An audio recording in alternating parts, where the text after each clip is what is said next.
I'm Grant Boxleitner. Our topic is treating dementia with acupuncture and oriental medicine, and I'm joined by Dr. Stephen Wrench and Dr. Brandon Fuller of East West College of Natural Medicine. Gentlemen, welcome. So let's start with defining dementia. What is it? Well, we might define dementia as an impairment of cognitive processing, and it would result in changes in the way we communicate with speech, in behavioral changes, could be sleep changes, waking up at different times, could also be changes in posture and body movement. Sounds like it affects almost your whole daily routine in some way. Oh, absolutely, it can. Definitely. And so as far as the dementia, I mean, is it memory loss? Is there more to it? Is it always involve the brain? Yes, for the most part, it always involves the brain, and generally we'll see this in elderly patients as they get older. Things start to change, but if we remember that the brain kind of runs our entire body, right? Right. And all our neurons that are firing and so forth. So with dementia, as things start to shut down and different pieces start to shut down, we'll see different problems in different areas. Okay, and do we know what causes dementia? We hear a lot about it. A lot of the elderly patients could potentially be diagnosed with it, but what are the causes? Well, the causes are, it's kind of a yes and no answer. They're chemical, they're biological, they're neurological changes. What we do know is that dementia is a result of a breakdown in brain cell activity.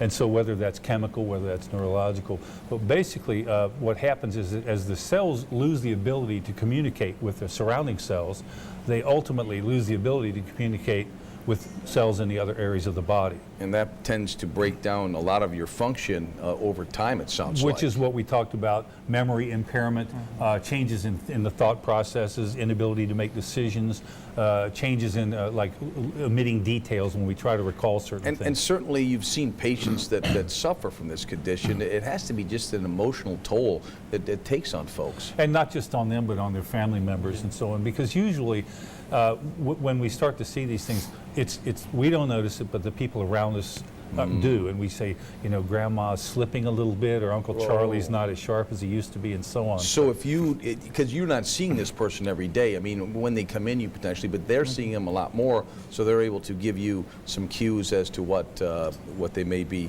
dealing with or what they've noticed, and that helps you as you decide a treatment for them. Absolutely. Yeah.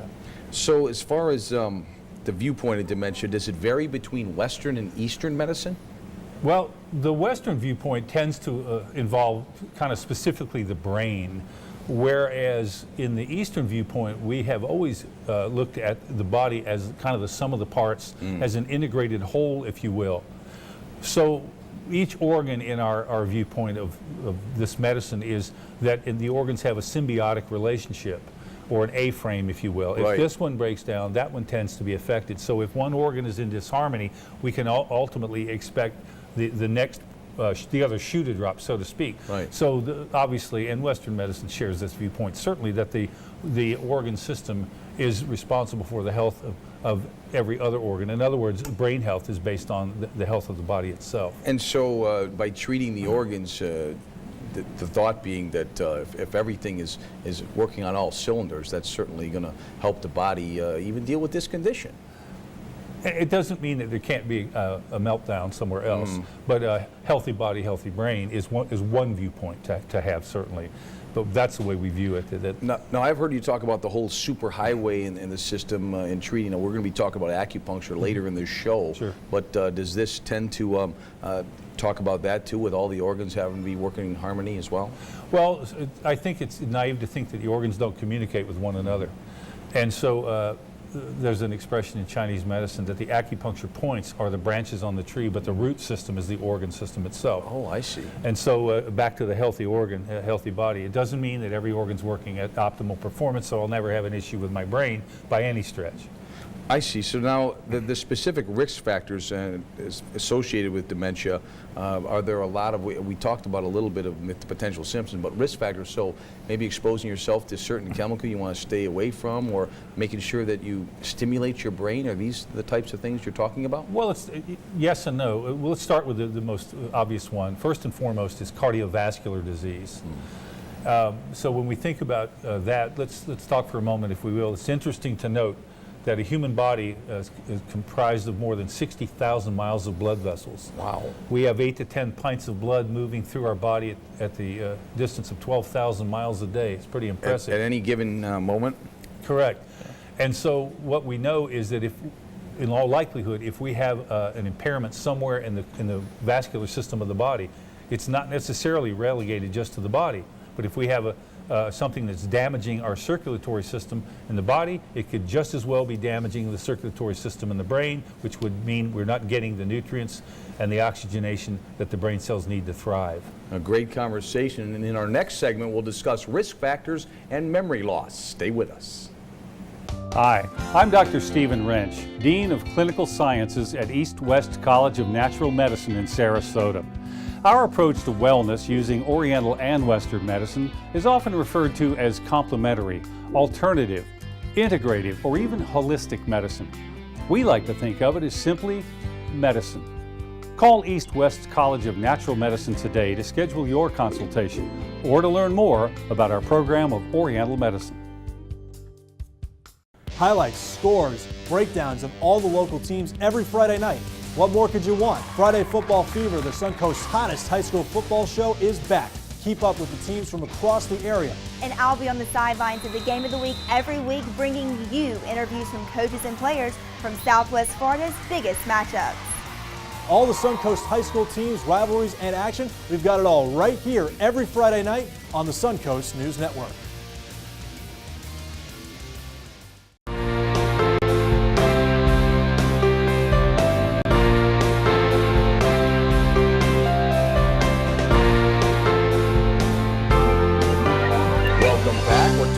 Treating dementia, and we've been talking about some of the risk factors, and I want to pick up from our conversation in the previous segment. So are there other risk factors that we can kind of lay out here? Well, the first one we touched on was cardiovascular health. The second one is kind of a no-brainer. It's lack of exercise. Dr. Fuller? So with lack of exercise, usually we tell people to exercise and get moving, and that really just helps with that circulation and get it up to our brain and helps pump that oxygen through our body. Something as little as walking? Oh, right, absolutely. yeah, and when we think of exercise, right, we think most people want, oh, I got to go to the gym. Right, you got to start lifting weights. You have to start slow, right? So taking a nice walk around the block, doing some exercises in the pool is just a gentle, easy way. It's low not impact, hard on the body. Especially even older patients I know tend to gravitate toward that approach. Yeah. One thing that we say to patients when we counsel them in terms of lifestyle and exercise, there's 3 factors that come into play. Number one, when you're thinking about exercise, frequency. How frequently do you do it? And you can exercise to some extent every day. Again, it depends on your age and any physical limitations you have and your current state of health. So frequency. Number 2, intensity. How intense does it have to be? And whether you're a CrossFit buff and you're 25 years old, or you're my age and that's not working for you anymore, or so intensity has to be a variable. So frequency, intensity, duration. How long do you have to exercise? Is it as little as 30 minutes a day? I often hear that. If that even. The important thing is just to do it, to get out and do it, as Dr. Fuller said. Yeah. Increase oxygenation to the brain and increase blood levels in the brain and so on. And the third area of our concern is an improper diet. And you know, we always talk about this on the show, Grant. You are what you eat. We talk about these processed foods and the potential damage that they could be doing long term. Yeah, and so, you know, that's a big thing. So what the recommendation here would be to eat less fatty meats, fewer red meat, to include in your diet more fruits and vegetables and organic if possible. We often hear about putting color on your plate. If you see the greens and the oranges and even the reds and the dark Depending colors. on what you read today about whole grains. Healthy oils like olive oil, like the Mediterranean diet includes to coconut oils, and also essential fats, healthy fats that are something that help the brain to thrive. So all this going to help at least prevent dementia as much as possible. Now, we hear a lot about Alzheimer's disease as well. Is that the same thing as dementia? It's just one of the many forms of dementia, right? And that's the one we most commonly hear. Or, you know, we always hear somebody go, yeah, my mom or my dad has Alzheimer's, But there's many others out there, and although it's a degenerative disease, and basically the brain starts to erode and you lose all this memory and function, there are other diseases that we know and we see on a day-to-day basis, such as MS or Parkinson's or Huntington's chorea disease. Is the Alzheimer's approach to what you do at the college very similar? If it's just generally dementia, Alzheimer's, would it be a similar approach that you would take? It would be similar, but again, as Dr. Fuller was saying, there's many different forms of the disease, one of which that we were just about to touch on is one is brain tumor, but another one is brain injury. And we see a lot of that today in our National Football League. If you're We a hear a football lot buff. about these concussion injuries. CTE, chronic traumatic Yes. encephalopathy. And so these are all hard to differentiate because there's a lot of overlap. I could have any one of these various kinds of dementia, and yet we have to have, we know, at least two symptoms. Yeah. So you say, well, grandmother's slipping, she's losing her memory. You ask my wife, and I've got a problem called selective memory. I only remember what I want to. So I don't know where we catalog that. But also car accident victims, they could be potentially dealing with this too if Of they had a course. head injury. And it doesn't imply they have Alzheimer's. Something else about that, we said it's a very slow acting and progressive, and we might say irreversible brain disorder that causes a slow deterioration of thinking and memory over time.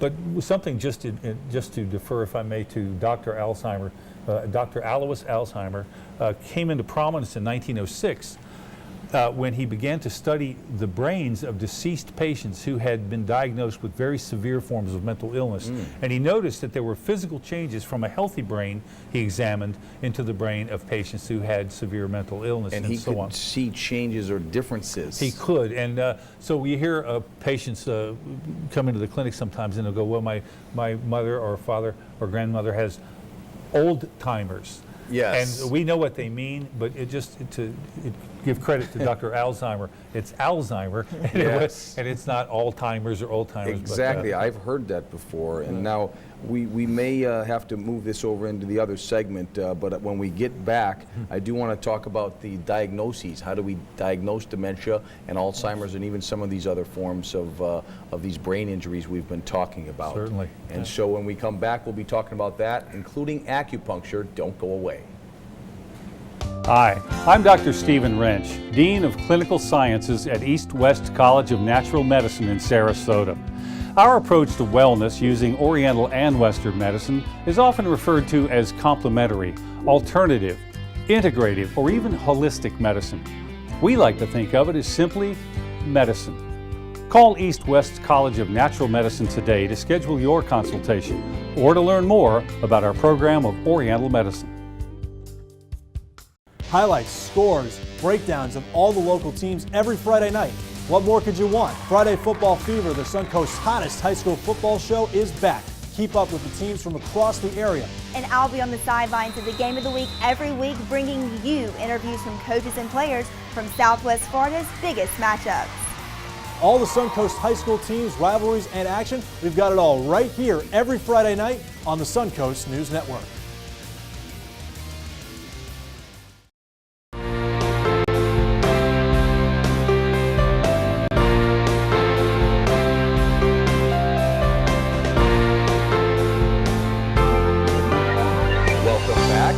Dr. Wrench and Dr. Fuller, and we've been talking about diagnoses for dementia. We also will get into acupuncture in this segment. So as far as being diagnosed, how is dementia diagnosed? Well, there's really no test for it, unfortunately, but what would probably be the norm was the physician would do a complete medical history on the patient.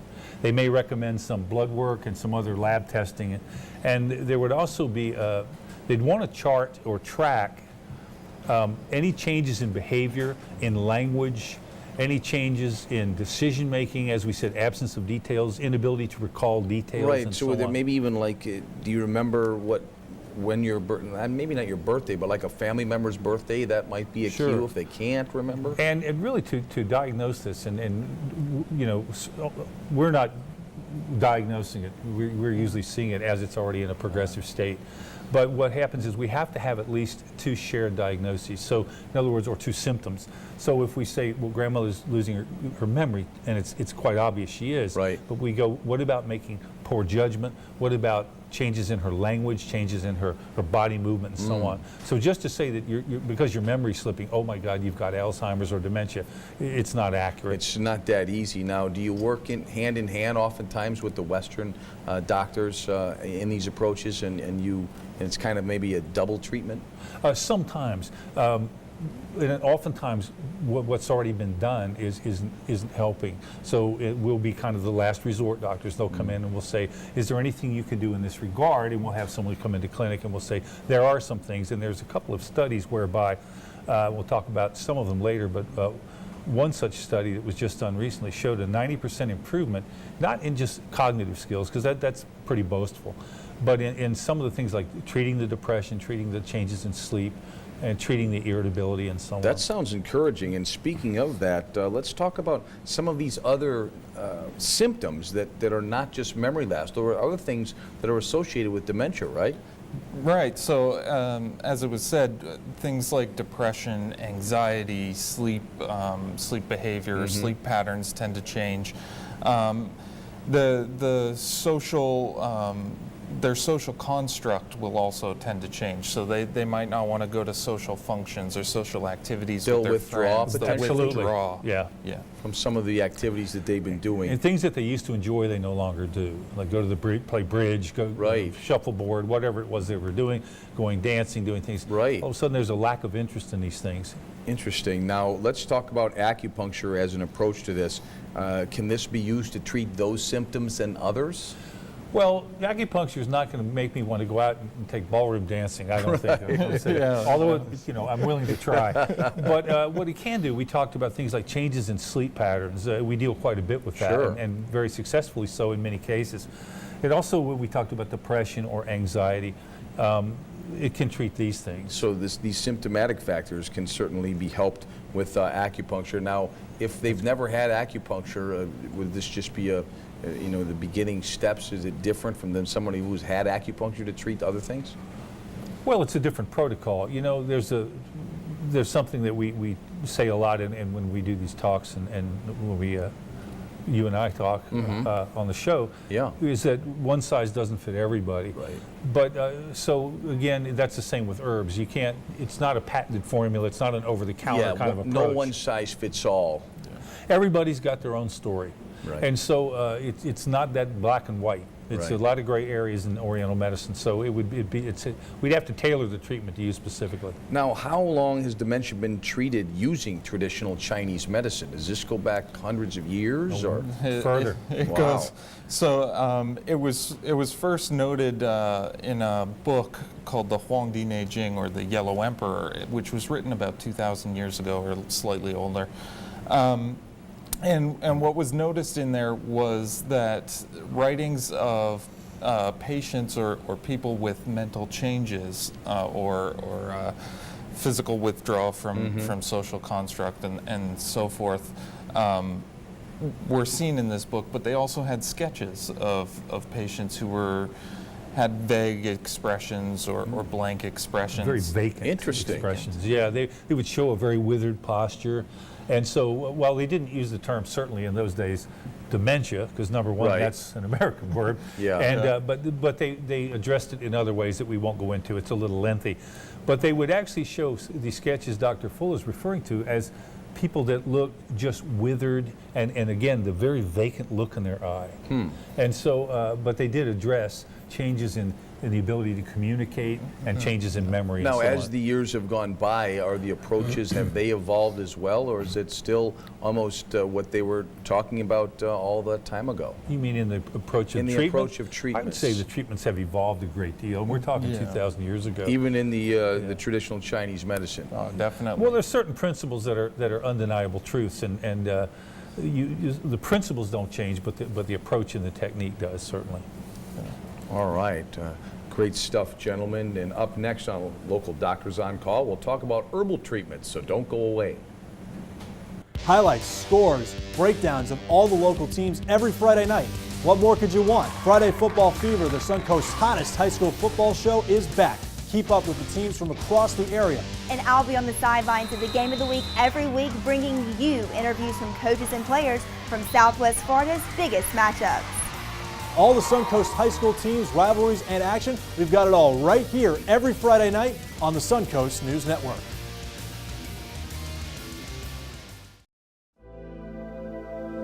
Ever dream of helping people? At East West College of Natural Medicine, our massage therapy program could help you achieve your dreams. Our program combines the theory and clinical application of various types of massage treatments and modalities. You could discover a path to providing pain relief, help increase mobility, and share relaxation. Let us help you realize your dream. Call 941-355-9080 today.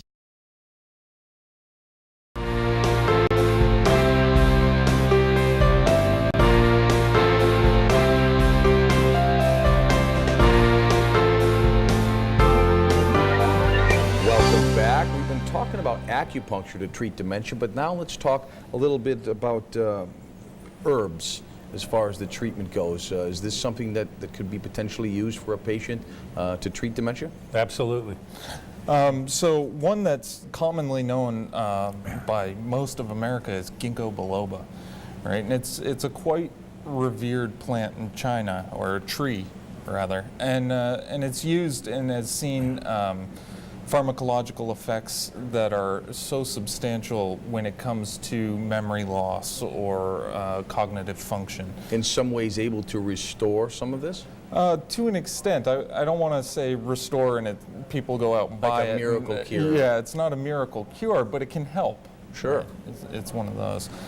There's a second one that called, that everybody's heard of, I'm sure, ginseng. Right. And it's very well known and used everywhere today for neurogenesis. It actually promotes the growth of new neurons, and also it balances the central nervous system. So this is one of the other herbs. Now, that's available at the college, right? Yes, it is, and you see in the TV commercials about ginkgo biloba, ginseng.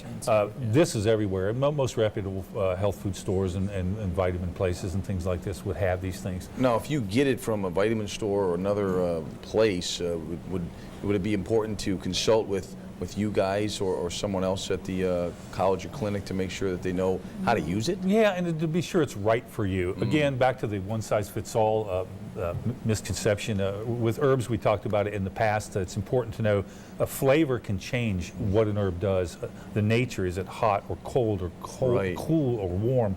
Is it what we call neutral? Certain herbs, excuse me, do certain things. They have certain indications. This is used for that, but it's never used for this. Right. So there's a flavor, a nature, an action, an indication, and a contraindication. When would I never want to take this herb, or when is this herb dangerous when interacting with this pharmacological ingredient or something? So we have to be careful. Right. You don't usually get that if you go into a drugstore or a grocery store and you buy an herb off the shelf. You're not going to get that information. So it's not that you have to come to us, but we'd be happy to advise you Sure. in that regard. Give the advice. Now, as far as the herbs, it might be a good idea. Most of these are just boiled, right? These are not difficult things to administer. Well, I think the things you're going to buy at a drugstore or a grocery store are going to come in tablet or pill form. Okay. The raw herb in the as we talked about before, Some of the very roots raw and- form, twigs, berries, roots, leaves, and so on, tree bark, and these things are plants and things that are botanicals and things I in see. nature. There's a little more preparation. Most people aren't going to bother with that because they don't have the time to deal with it, but they're available. You just want to be sure that it's a good quality product. Now, besides acupuncture and herbal therapy, is there anything else in the scope of the practice of Chinese medicine help? Now, we talked about, you led off the segment talking about this approach with this tree, but are there anything or any other things that there are potentially in the future of treating this? Well, one very simple thing, and we do this at the college as well, Chinese manual or Asian therapies, we call them, and they're manual therapies. And one of them we probably all heard of is shiatsu. Okay. It comes from Japan. Yeah. Its counterpart in China is we call tui na. And I think on our last segment we were here, we discussed that a little bit. We did. And it's a Chinese, what we would call a Chinese medical massage. And both of these therapies are based on the use of acupuncture points and acupuncture channel theory. In other words, if if we're not familiar with what acupoints are, we'll just go back to our analogy of the computer, the buttons on a computer keyboard, right? Right. And activating certain keys creates certain things within the computer, and we bring up a certain program. So by paying attention to these on the body, using certain therapeutic techniques, we can actually relax where we hold tension in our neck, shoulders, upper back, lower back, and so on. And these things can help. Great discussion, gentlemen. We're almost out of time. Where can people go to get more information about this fascinating topic as well as others? So they can come by the college. It's located 3808 North Tamiami Trail in Sarasota. Also, they can look at the website, which is ewcollege.edu. Or they can give us a call at 941-355-9080.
Well, that does it for this edition of Local Doctors on Call. We'll see you next time.